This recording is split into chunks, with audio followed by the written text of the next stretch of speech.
শ্বাস নেওয়ার সময় কি বুকের ভেতর বাঁশির মতো শব্দ হচ্ছে?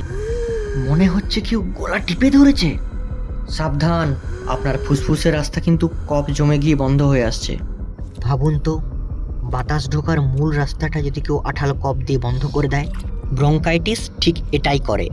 আপনার শ্বাসনালীর পাইপগুলো ফুলে ওঠে এবং চটচটে কফ জমে শ্বাস নেওয়ার জায়গাগুলো বন্ধ হয়ে যায়। ব্রঙ্কাইটিস থেকে বাঁচতে এই 4টি কাজ অবশ্যই করুন। 1. প্রচুর বিশ্রাম নিন। 2. গরম স্যুপ বা ভেষজ চা পান করুন। 3.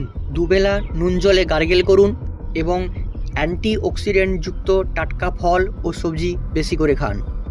যে খাবারগুলি ভুলেও ছোবেন না: চিনি এবং স্যাচুরেটেড ফ্যাটযুক্ত খাবার।